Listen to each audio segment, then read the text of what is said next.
পাকিস্তানি শাসন থেকে মুক্ত হওয়ার ৫৩ বছর পরও তাদের প্রেতাত্মারা এখনও রয়ে গেছে। ৭১-এর ঘাতক দালাল নির্মূল কমিটির ৮ম জাতীয় সম্মেলনের দ্বিতীয় অধিবেশনে আলোচকরা আরও বলেন, বঙ্গবন্ধুকে হত্যার মাধ্যমে দেশকে মিনি পাকিস্তান বানানো হয়েছিল। মফিউর রহমানের report. Walton air conditioner exchange অফারে স্প্লিট এসিতে ২৩,০০০ টাকা পর্যন্ত নিশ্চিত ছাড়। মুক্তিযুদ্ধের চেতনায় ধর্মনিরপেক্ষ মানবিক সমাজ গড়ে তুলুন, এই স্লোগানে ৭১-এর ঘাতক দালাল নির্মূল কমিটির ৮ম জাতীয় সম্মেলন।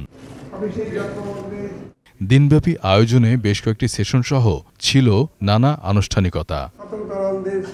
অনুষ্ঠানে যোগ দিয়ে আলোচকরা বলেন, একটি মহল সাম্প্রদায়িক সম্প্রীতি নষ্ট ও ধর্মনিরপেক্ষতাকে নস্যাৎ করতে উঠে পড়ে লেগেছে।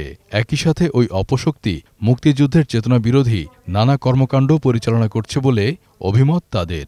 পাঠ্যসূচি থেকে শুরু করে যদি স্কুলের ছেলে মেয়েদের মধ্যে অসাম্প্রদায়িক চেতনা এবং মুক্তিযুদ্ধের কথা সঠিকভাবে না বলতে পারি, তাহলে কিন্তু আমরা এগিয়ে যেতে পারবো না। রাজাকাররা বিএনপিরা ভাগাড়ের কাঠি থেকে গেল এবং আমি দেখলাম সব রাজনৈতিক মোল্লারা যত রঙের ঢঙের সব একই পাখির পালক, এবং সেই পাখি সাম্প্রদায়িক পাখি বিএনপির ডালেই বসলো এবং বিএনপির ডালেই বাসা বাঁধল।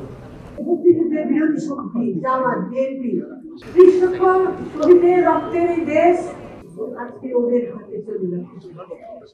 সেই চেষ্টায় এবং আমাদের সংগ্রাম তা আমরা জিততে দিব না। আলোচনায় মুক্তিযুদ্ধ বিষয়ক মন্ত্রী বলেন, যুদ্ধাপরাধীদের বিচার এখনও তৃণমূল পর্যায় পর্যন্ত হয়নি, কেবল পালের গোদাদের বিচার হয়েছে। যুদ্ধাপরাধীর বিচার তৃণমূল পর্যন্ত হয়নি, এটা ঠিক যে পালের গোদাদার আছে, ওদের বিচার হয়েছে, কার্যকর হয়েছে। এটি স্বাভাবিক নিয়ম দেখা যায় যে নিচু পর্যায়ে হয়, উপরের পর্যায়ে একটু স্পর্শ করতে পারে।